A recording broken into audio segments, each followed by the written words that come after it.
Carol thought her life was falling into place. Until the day she came home to find the family she never truly had, living in the house her mother left her.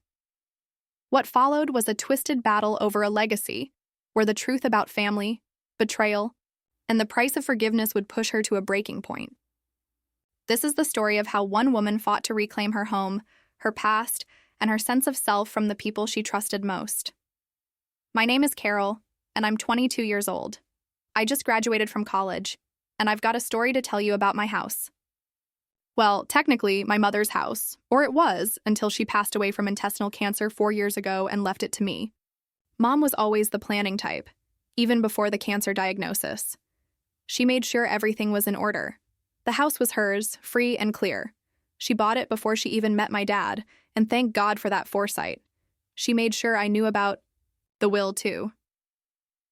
"This way you'll always have a home," she told me, her voice steady despite everything she was going through. Things weren't always this complicated. My parents' marriage lasted 10 years before Dad decided to leave us for another woman. I was 9 when he packed his bags. No drama, no fighting over custody or property. He just left. The only thing he agreed to was paying for my college education. He set up a special account and transferred the entire sum for my future studies. Right away. I guess that was his version of child support. Dad started a new family pretty quickly. His wife, Linda, had their daughter shortly after. She's 10 years younger than me. I'd visit sometimes, staying at their rented house, but it never felt right. Linda would be busy with my half-sister, singing over her latest accomplishment or fixing her hair. Dad was always working, claiming he needed to provide for his family. Funny how I wasn't really included in that category anymore. "Carol, would you like to join us for dinner?" Linda would ask, but her tone always suggested she hoped I'd decline. We kept things cordial, though, exchanging birthday cards, holiday greetings, the occasional forced family dinner. It was all very proper and polite in that uncomfortable way that makes your skin crawl. Mom made good money as a senior accountant, so when the cancer hit, she could focus entirely on treatment. I was 14 when we got the diagnosis. She quit her job immediately to focus on fighting the disease. For 4 years, we lived between hospital visits and treatment sessions. Mom never complained, not once. She just kept fighting, kept planning, kept making sure I would be okay. But cancer doesn't care about plans. I was 18 when she died, just weeks before I was supposed to leave for college in another state. The grief hit me hard. I could barely function. That's when Dad surprised me by actually stepping up. He, Linda, and my half-sister moved in temporarily to help me cope with the loss. I was too numb to question it at the time, too grateful for any support I could get. "We'll help you through this," Dad said, putting his arm around my shoulders. Linda nodded along, trying to look sympathetic, while my half-sister explored what was now my house. By the end of summer, I was faced with a dilemma. College was starting in a few weeks, and I had no idea what to do with Mom's house, my house now. I couldn't bear the thought of selling it, but leaving it empty for 4 years didn't seem smart either. That's when Dad came up with his proposal. Over breakfast one morning, he said, "Carol, I've been thinking, what if we stayed here? We pay all the bills, maintain the place. You wouldn't have to worry about anything while you're at school." I looked at Linda, who was making pancakes at the stove. She turned around and smiled. "It would be good for all of us," she added. "Sophie's already enrolled in the local school, and the house would be well taken care of." It made sense. During the 2 months they'd been staying with me, things had been surprisingly okay. Linda had stopped being so distant, and Sophie, my half-sister, had actually started treating me like a real sister instead of some stranger, who showed up occasionally. So I agreed. Looking back, it seemed like the perfect solution. I packed up Mom's personal things, keeping what I wanted and storing the rest in the attic. I left for college feeling confident about my decision. The next 4 years, I came home during holidays and summer breaks. Those visits were nice. Actually, Linda would cook these big welcome home dinners. "I made your favorite lasagna," she'd say, as if she'd always known my favorites. Sophie would drag me to her room to show me her latest artwork or tell me about school drama. During Christmas breaks, we'd all decorate the tree together. Dad would lift Sophie to put the star on top, while Linda and I argued good-naturedly about whether tinsel was tacky or classic. We'd sit around drinking hot chocolate, and sometimes I could almost forget that this wasn't the family I started with. Summer visits were different, longer, more relaxed. Sophie and I would spend afternoons by the community pool, and I'd help her with her summer reading. Linda would invite me to her book club meetings, and we'd actually have fun dissecting whatever romance novel they'd chosen that month. "Your sister's so good with Sophie," I overheard Linda telling Dad one evening. "It's nice having her home." That made me feel warm inside, like maybe we really had become a proper family. I called regularly during semesters.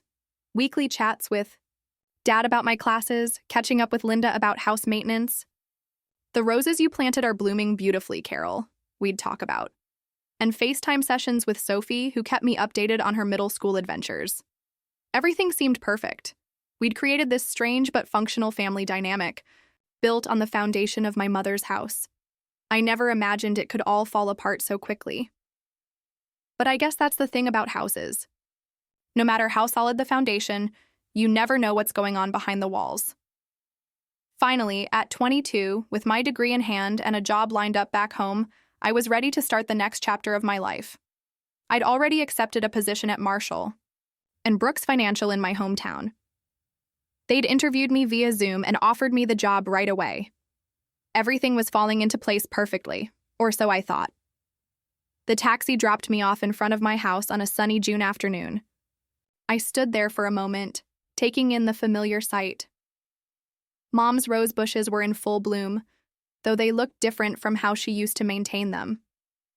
The lawn was neatly trimmed, and new curtains hung in the windows. Little changes had happened while I was away at college. Wheeling my suitcases up the front walk, I reached for my keys with a smile, already imagining sleeping in my old room tonight. But when I tried to unlock the door, something was wrong. The key wouldn't turn. I tried again, thinking maybe I was just tired from the journey, but no, the key definitely didn't fit. "What the hell?" I muttered, trying the key again before finally giving up and knocking on the door loudly. Since it was the middle of the day and they might be watching TV, Linda opened the door, her eyes widening in surprise. She was wearing an apron and had flour on her hands, like she'd been baking. "Carol, what are you doing here?" she asked.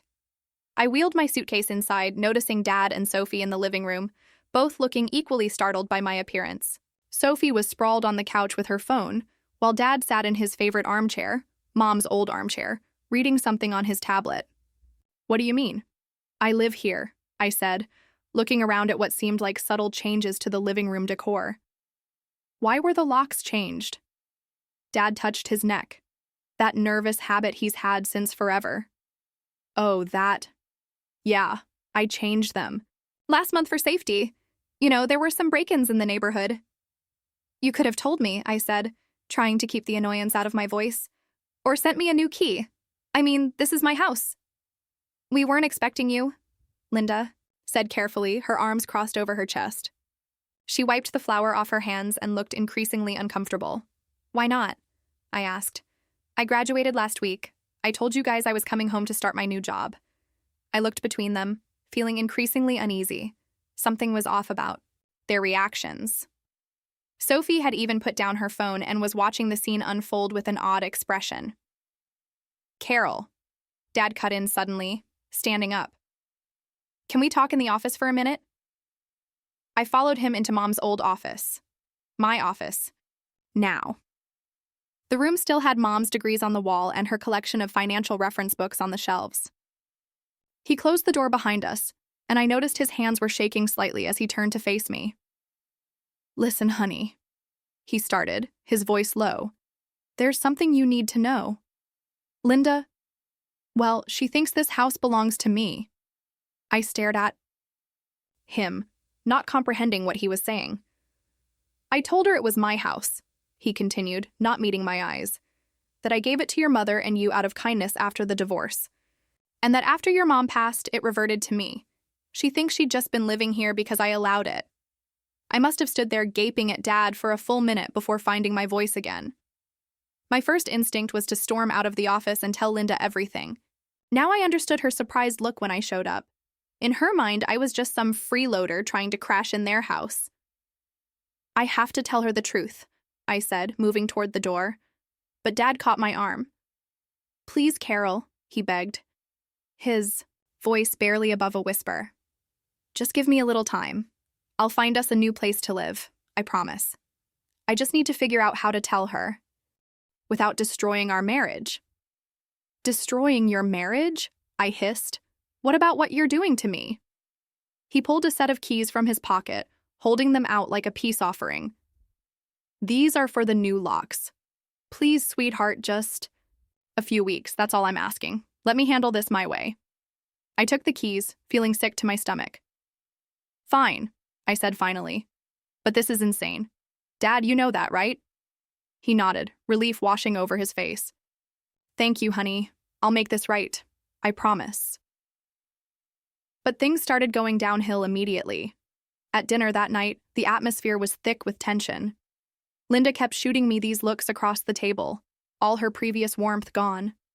The woman who used to bake my favorite cookies and invite me to book club now acted like I was a stranger who'd wandered in off the street. More potatoes? Sophie asked, completely oblivious to the tension. Would anyone mind if I redecorate the living room?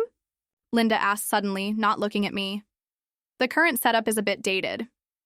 I gripped my fork tighter, knowing she was talking about Mom's furniture arrangement. Dad coughed awkwardly and changed the subject. The next morning, I was making coffee when Linda cornered me in the kitchen. She was still in her robe, hair uncombed, but her eyes were sharp and focused. Carol, she said, leaning against the counter. I think we need to talk about your plans. My plans? I asked, confused. Yes, when are you planning to look for your own place? She asked casually, like she was asking about the weather. Now that you have a job lined up, you should start thinking about moving out. You're a grown woman now, after all. I took a slow sip of coffee, counting to 10 in my head. Actually, I've talked to Dad about staying here for now. He's fine with it. Linda's lips pressed into a thin line, and for a moment, I thought she might argue. Instead, she just turned and walked out of the kitchen, leaving me alone with my cooling coffee and a growing sense of dread about how this was all going to play out. The next 2 weeks were like living in a hostile environment. Linda's attitude shifted from cold to downright passive-aggressive. She'd accidentally wash my clothes with colors that would bleed, claiming she forgot which laundry basket was mine. She'd cook family dinners but conveniently make just enough, for 3 people, acting surprised when I came to the table. When I tried to watch TV in the living room, she'd suddenly need to vacuum right there. If I was using the kitchen to make breakfast, she'd barge in and start reorganizing the cabinets, muttering about how some people never learn to keep things tidy. She even moved my mother's favorite vase from its spot on the mantel to some corner shelf, claiming it didn't match her new decorating vision. The worst part was watching Sophie follow her mother's lead. My half-sister, who just weeks ago had been sending me memes and calling me for advice about boys, now rolled her eyes whenever I entered a room. She started calling me that girl when talking about me to her friends on the phone, loud enough for me to hear. Despite the tension at home, my professional life was taking off. I visited Marshall and Brooks Financial, where they showed me my future workspace, a nice corner desk with a view of downtown. My future colleagues seemed friendly and welcoming, especially Sarah from the risk assessment team, who offered to take me to lunch. When do you start? She asked over sandwiches. 2 weeks, I replied. Just enough time to settle in at home. That evening at dinner, I shared my start date with the family, trying to maintain some semblance of normalcy. They showed me my office. Today, I said. I start in 2 weeks. Linda's fork clinked against her plate as she set it down with exaggerated care. Well, isn't that wonderful? Once you get your first paycheck, you can start looking for your own apartment. I know of some nice complexes across town, very affordable for young professionals. I caught Dad's pleading look across the table. His eyes seemed to beg me to keep quiet, to maintain his lie just a little longer. I stabbed at my peas and said nothing. To avoid the tension at home, I started reconnecting with old high school friends. Katie and Jessica were still in town, and we'd meet for coffee or shopping trips, falling back into our old rhythms as if no time had passed. But coming home was always uncomfortable. I'd walk in and hear hushed conversations from the kitchen or living room that would stop abruptly when I appeared. Dad and Linda would spring apart like guilty teenagers. Papers would be hastily shoved into drawers, and fake smiles would plaster themselves across their faces. Saturday morning, I woke up to an unusually quiet house. No sound of Linda's weekend meal prep in the kitchen. No Sophie's music blasting from her room. No Dad watching sports on TV. The silence felt wrong somehow, like the calm before a storm. I padded downstairs in my pajamas, checking each room as I went. The kitchen was spotless. Not just clean, but unused since the night before. The living room was empty, the throw pillows perfectly arranged on the couch. Sophie's boots, usually cluttering the entryway, were gone. Even Dad's car wasn't in the driveway. I checked my phone. No messages, no notes about where everyone had gone. My first thought was that maybe they'd gone out for breakfast, but something felt off. They never went out for breakfast without at least leaving a note. Even during these tense weeks, they'd maintained that basic courtesy. I tried calling Dad first, but his phone went straight to voicemail. Weird. I tried a few more times with the same result. That automated voice telling me the person I was trying to reach was unavailable. A knot started forming in my stomach. Finally, I called Linda. She picked up on the fourth ring just as I was about to hang up. "What do you want?" Her voice was sharp, hostile in a way I'd never heard before. In the background, I could hear waves and what sounded like tropical music. "I just wanted to know where everyone is," I said, caught off guard by her tone. I woke up, and the house was empty. She laughed, an ugly, mean sound that made my stomach clench. "Oh, didn't we tell you? We're in the Maldives. First-class flights, luxury resort, the works. We didn't mention it because, frankly, we didn't want you tagging along and expecting us to pay for you, too. Not that you'd know anything about paying for things yourself." "What?" I couldn't believe what I was hearing. "Oh, save it," she cut me off. "I'm sick of this whole situation. You're nothing but a lazy freeloader living in our house like you own the place. Your father might put up with it, but I'm done. Did you think you could just live here forever, mooching off us while we work hard to maintain this home?" I could hear Sophie giggling in the background and Dad's muffled voice saying something I couldn't make out. The betrayal felt like a physical blow. "When we get back," she continued, "I want you gone. Do you understand me? Pack your things and get out of our house. If you're still there when we return, I'll throw you out myself. And trust me, I won't. Be gentle about it. I don't care where you go. Live on the street for all I care. You're not our problem anymore. And don't bother trying to call your father. He agrees with me. He's just too weak to tell you himself. We've already blocked your number. Have a nice life, Carol. Or don't. I really couldn't care less." The line went dead. I sat in that kitchen for what felt like hours, fury slowly replacing shock. They were living in my house. The house my mother had worked for, had left to me. And they had the nerve to call me a freeloader, to try to throw me out. Well, I'd had enough of playing along with Dad's lies. I blocked their numbers on my phone, my hands still shaking, but now with anger rather than hurt. Then I started methodically going through the house, gathering their belongings. Linda's expensive clothes, Sophie's school stuff, Dad's golf clubs. Everything went into boxes and suitcases. I worked through the entire Saturday, fueled by rage and bitter disappointment. By Sunday morning, I had their life packed up and stacked in the garage. I found a 24-hour locksmith who could come right away. He worked quickly, replacing the locks on all the doors. It cost a small fortune, but it was worth every penny. When he finished, I handed him my credit card, feeling a strange sense of satisfaction as I clutched the new keys. Monday morning, I started my new job at Marshall & Brooks. For 2 weeks, I threw myself into work, learning the ropes, making new friends, trying not to think about the confrontation I knew was coming. I kept their stuff in the garage, but I rearranged the house back to how Mom had it, removing every trace of Linda's decorating vision. Then came that Friday. I pulled into the driveway after work to find them standing there, Dad looking nervous, Linda red-faced with fury, and Sophie hanging back with a scowl. They must have just gotten back from their vacation. Their suitcases were still in their rental car. Linda started screaming before I even got out of my car. "How dare you change? Our locks? How dare you lock us out of our own house?" I walked calmly past them to unlock the door. Linda followed, still,